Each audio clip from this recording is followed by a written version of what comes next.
તમારે પણ આવું જ થતું હશે. છેલ્લા 1 મહિનાથી હું ગાયબ છું. કેમ? કારણ જાણીને તમે ચોંકી જશો. 2 કારણ છે. પહેલું કારણ, મારા મેન ઇન્સ્ટાગ્રામ એકાઉન્ટ પર 45,000 પ્લસ ફોલોવર હતા, તેને ઇન્સ્ટાગ્રામ દ્વારા વિધાઉટ એની રીઝન ડિસેબલ કરી દેવામાં આવ્યું. સેકન્ડ રીઝન, મેં એક નવું ઇન્સ્ટાગ્રામ પેજ બનાવ્યું, તેના પર 90 દિવસમાં 50,000 ફોલોવર કમ્પ્લીટ કરવાનું મેં ચેલેન્જ લીધું. પણ શું થયું? કન્સિસ્ટન્સી તૂટી ગઈ, કન્ટેન્ટ આવવાનું બંધ થઈ ગયું, અને ઓનેસ્ટલી કહું ને તો મોટિવેશન પણ ડાઉન થઈ ગયું.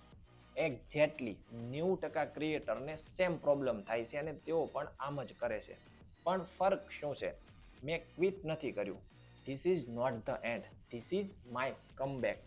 જો તમે પણ કન્ટેન્ટ ક્રિએશન કરો છો અને તમારે પણ આવું થાય છે ને, તો from today day 1 again restart કરવું ને એ મુશ્કેલ છે, પરંતુ વિનર ક્યારેય અટકતા નથી.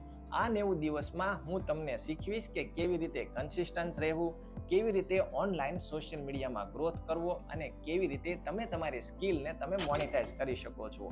ટાર્ગેટ સિમ્પલ છે, 90 દિવસમાં 50,000 ફોલોવર ડેઇલી પ્રૂફ સાથે. જો તમે પણ કન્ટેન્ટ ક્રિએશનમાં ગ્રોથ કરવા માંગો છો તો અત્યારે જ ફોલો કરી લો અને કોમેન્ટમાં સ્ટાર્ટ લખી દો, એટલે સાથે મળીને ગ્રોથ કરશું.